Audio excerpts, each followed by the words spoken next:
The regulators have awoken. SEC Director William Hinman introduced novel concepts to the securities law analysis such that sellers of digital assets may have an escape valve. Yes, even if their initial sale triggered securities laws, later sales may not. The industry should not move forward without careful exploration of these concepts. First order of business. Can digital assets change their colors? As outlined by Global Digital Finance, a digital asset can be a financial asset token, potentially coded as a security, a payment token, Hinman used the term coin, or a consumer token, Hinman used the term token. The relevant question is not whether an asset can change its token type, but whether the latter two types, a coin or token, in Hinman's words, can ever become securities.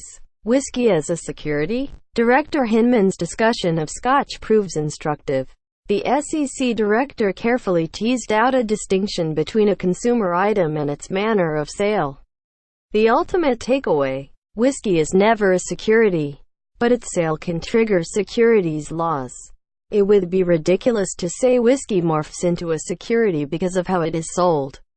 It always remains a non-security consumer item as you replace whiskey with coin or token, and the logic remains sound. It makes no sense, then, to say a consumer or payment token can morph into a security. That is, unless the code itself changes such that the code itself represents stock or another type of security instrument. This is more than semantics. Precision matters. Following the above logic, developers need not fret about doing their job. So long as a developer creates a consumer or payment token, the developer does not create a security or anything that can morph into one. Activity outside of coding will be what makes securities laws applicable. This distinction should give comfort to the builders out there. Code without worry. Activity outside of coding will be what makes securities laws applicable. Anyone who wants to sell, however, should worry. The sale may inadvertently trigger securities laws.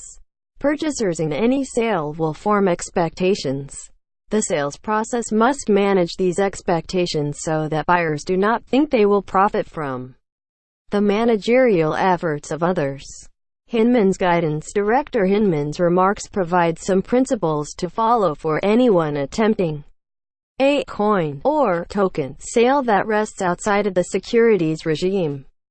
Keep these in mind when planning your sale. Find your users.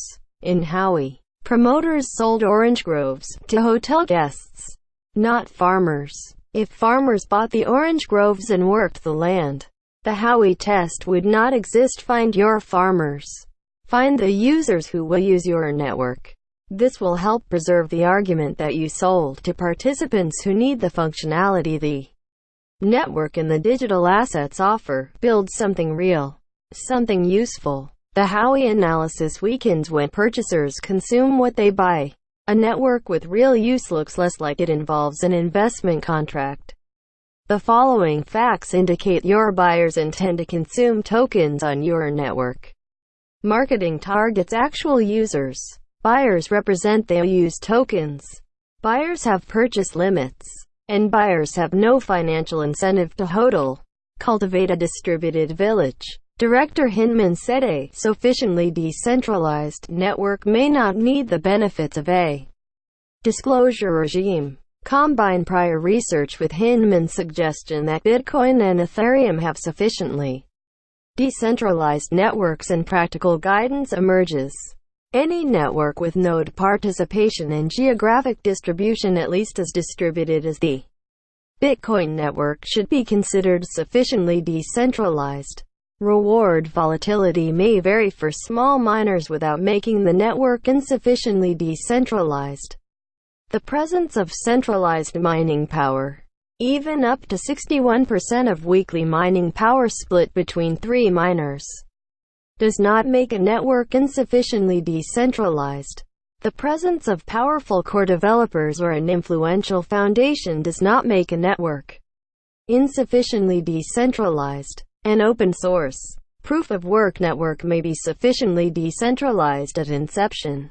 All this counsels toward creating a global, well-distributed network. How to further measure decentralization, especially at genesis or for proof-of-stake or delegated proof-of-stake networks, remains an open question ripe for a no-action letter request. Share your secret sauce.